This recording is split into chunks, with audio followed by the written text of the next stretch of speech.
This should be played at high volume, preferably in a residential area. Well, well, well. You didn't know fun when you got it on there, punk? But everybody talking about, oh my gosh, this is so shocking, this is this and that. Listen, the most surprising part about last night was that CM Punk actually beat Gunther. I didn't think they would have laid BT. But what wasn't surprising? Seth Rollins faking the injury, or at least overselling it, and rethinking that he'd be out for months. Anybody could have seen that shit coming.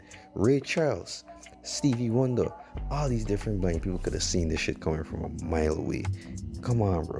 It's WWE. This shit is predictable as hell. But me ain't really want to talk too much about that right now. I can talk about it later on. I want to focus on Gunther for a minute.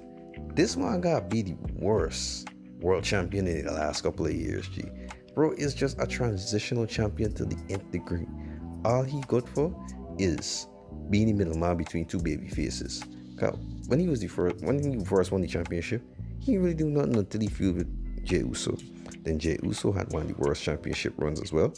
He went back from Jey Uso, and now he lost it to CM Punk, and CM Punk just lost that shit in like 5 minutes and 10 seconds. What purpose Gunther really serving right now, dog? Think about it for a minute.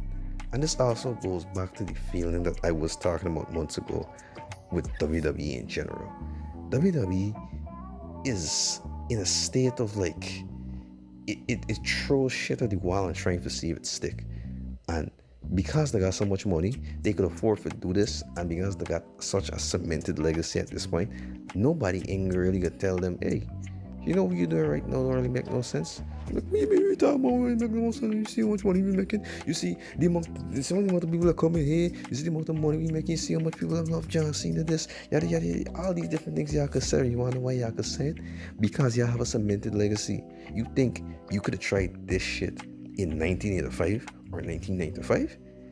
Trying shit like this in 1995, WWE would have ceased to exist. And this is not an opinion, this is a fact. The only reason WWE is even standing with all the foolishness that they're doing right now is because they've been solidly cemented into the annals of entertainment, and they are also a part of a huge conglomerate with TKO. You understand me? But what's my thoughts on SummerSlam so far?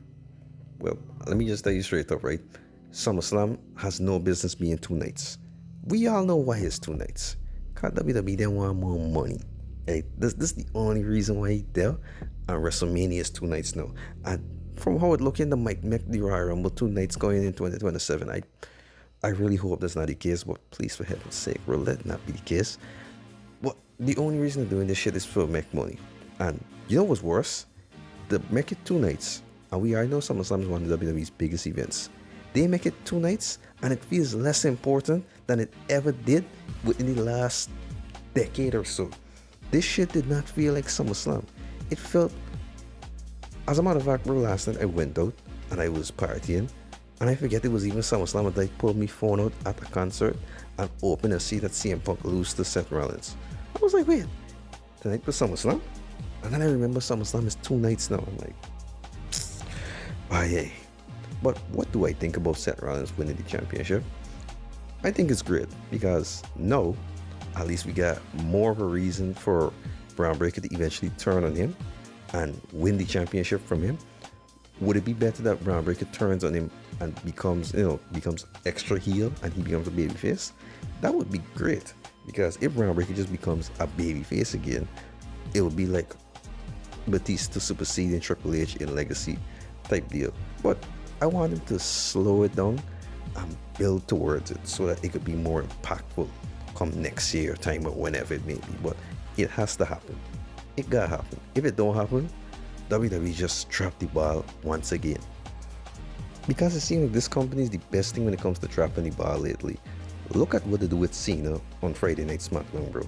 All of a sudden he turned face again. Like, the whole heel run was just ass. It started off so great and it was just downhill from there on out. It didn't make no sense afterwards. But I still think a rule's coming today. Let me wait and see, but I think a rule's coming. I don't know what exactly gonna happen, but something big could happen now. Let me just wait and see. But again, seeing this whole heel turn so far, and his whole final run has been just ass. I gotta make a whole video, separate video upon though, but it's been ass.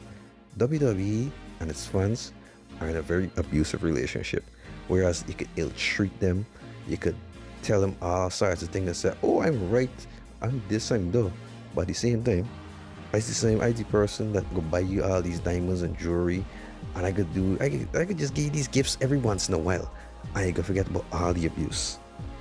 Duh. But yeah, that's all I got to say about this right now. I just have to make a little video upon it. Y'all look out for any little other stuff I got coming soon. Yeah, y'all enjoy the weekend, you know? Peace.